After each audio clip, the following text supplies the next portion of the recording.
महाभारत काल में जितने भी शूरवीरों का वध और हत्याएं हुई, उनमें से ज्यादातर उनके अपने सगे संबंधियों के हाथों ही मारे गए थे। शिशुपाल भी महाभारत का एक प्रमुख पात्र था, जो रिश्ते में श्री कृष्ण की बुआ का लड़का था।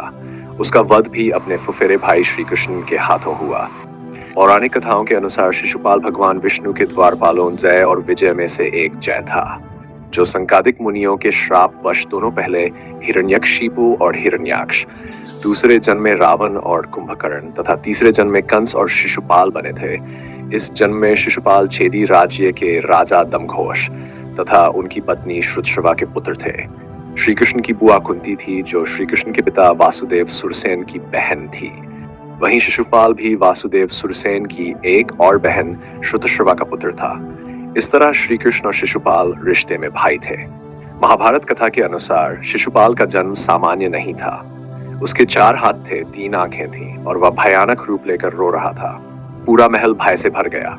ये देख उसके माता पिता भी दुखी होकर ये मान बैठे थे कि उनके घर किसी राक्षस ने जन्म लिया है और उसे त्यागने का विचार करने लगे थे। तभी आकाशवाणी हुई कि इस बालक से डरो मत, ये बालक बहुत वीर होगा, परंतु ये अपने ही हाथों अपने विनाश को बुलाएगा, और जिसकी गोद में इसकी अतिरिक्त भुजाएं और नेत्र गायब हो जाएंगे, वही उसकी मृत्यु का कारण बनेगा। तब शिशुपाल के माता पिता ने भविष्यवाणी की पुष्टि के लिए अपने सभी रिश्तेदारों और आसपास के राजाओं को बुलाया। एक एक करके शिशुपाल को सबकी गोद में बिठाया गया। श्री कृष्ण और बलराम जी को भी आमंत्रित किया गया। जब शिशुपाल को श्री कृष्ण की गोद में बिठाया गया तो उसकी अतिरिक्त भुजाएं और आंख गायब हो गई, जिससे यह निश्चित हो गया कि श्री कृष्ण ही उसका वध करेंगे। इसके बाद श्री कृष्ण की बुआ और शिशुपाल की माता श्रुतश्रवा ने श्री कृष्ण से वचन लिया कि जब तक यह 100 बार तुम्हारा अपमान न करे, तब तक तुम इसे क्षमा करोगे। श्री कृष्ण मुस्कुराए और बुआ को यह वचन दे दिया। समय बीतता गया। शिशुपाल बड़ा हुआ, परंतु उसके भीतर एक जलता हुआ दीपक था। बड़े होते हुए शिशुपाल रुक्मी का घनिष्ठ मित्र था, इसलिए रुक्मी चाहता था कि उसकी बहन रुक्मिणी शिशुपाल से विवाह करे। रुक्मिणी इसके बिल्कुल पक्ष में नहीं थी। वह श्री कृष्ण से विवाह करना चाहती थी। श्री कृष्ण रुक्मिणी की सहमति से उसे द्वारका ले गए और उनसे विवाह किया। उसे न तो रुक्मी और न ही शिशुपाल उन्हें रोक पाए। इससे शिशुपाल और श्री कृष्ण के बीच दुश्मनी और बढ़ गई। उसे लगा श्री कृष्ण ने मुझसे मेरा राज्य, मेरा सम्मान, मेरा गौरव छीन लिया है। वह द्वारका और श्री कृष्ण से द्वेष करने लगा। वह हर सभा में श्री कृष्ण को तुच्छ कहता। श्री कृष्ण, वह तो एक ग्वाला है, छलिया है, यदुवंशी है पर क्षत्रिय नहीं। फिर वह कौरवों के पास गया, दुर्योधन को भड़काया। श्री कृष्ण को सम्मान देना मूर्खता है। युद्ध हो तो हो, पर उसका वध होना चाहिए। युद्ध क्रीड़ा में हार के बाद जब पांडवों को वनवास मिला और 14 वर्ष का वनवास पूरा करने के पश्चात पांडवों को बंटवारे में खांडवप्रस्थ मिला।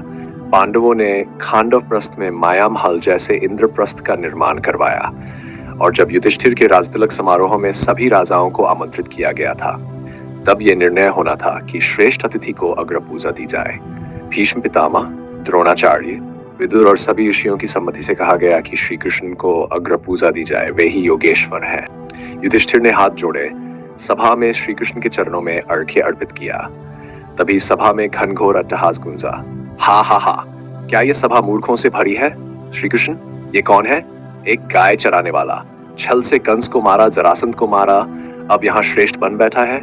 सभा स्तब्ध थी। शिशुपाल गरज रहा था, विकृत भाव से बिना रुके अपमानों की वर्षा कर रहा था। 1, 2, 50, 90। जब वह 100 से अधिक बार श्री कृष्ण का अपमान कर बैठा, तब श्री कृष्ण उठे। श्री कृष्ण ने गंभीर स्वर में कहा, शिशुपाल, तुम्हारे अपमानों को मैंने अब तक तुम्हारी माता के वचन के कारण सहा, परंतु अब समय समाप्त हुआ। उन्होंने अपना सुदर्शन चक्र उठाया। वह चक्र हवा में घूमता हुआ गया और एक ही क्षण में शिशुपाल का सिर धड़ से अलग कर लाया। वह सभा जो मौन थी अब सन्न रह गई, परंतु सबसे रहस्यमय दृश्य तब घटित हुआ। शिशुपाल के शरीर से एक प्रकाश निकलकर सीधे श्री कृष्ण के चरणों में विलीन हो गया। सभा में ऋषि नारद प्रकट हुए। उन्होंने कहा, यह कोई सामान्य वध नहीं था। ये आत्मा पूर्व जन्म में जय थी, भगवान विष्णु के द्वारपालों में से एक। इन्हें श्राप मिला था कि 3 बार वे भगवान के हाथों मृत्यु को प्राप्त करेंगे। ये उसी श्राप की अंतिम कड़ी थी। श्री कृष्ण मुस्कुराए, कभी कभी मृत्यु भी मोक्ष बन जाती है। शिशुपाल का वध केवल एक दंड नहीं था, यह स्मृति थी कि भगवान न्याय करते हैं, चाहे उनके अपने ही क्यों न हो। हर अपमान की एक सीमा होती है और जब धर्म की मर्यादा टूटने लगे तो समय सुदर्शन बन जाता है और धर्म की रक्षा के लिए भगवान को भी अपनों के रक्त से हाथ रंगने पड़ते हैं। तो दोस्तों, इस तरह से श्री कृष्ण शिशुपाल की मृत्यु का कारण बने। आपको आज की ये वीडियो कैसी लगी हमें कमेंट बॉक्स में जरूर बताएगा। ऐसी ही और रोचक कथाओं और रहस्यों को जानने के लिए आज ही सब्सक्राइब करें चैनल सरस विज्ञान को। धन्यवाद। जय श्री कृष्ण।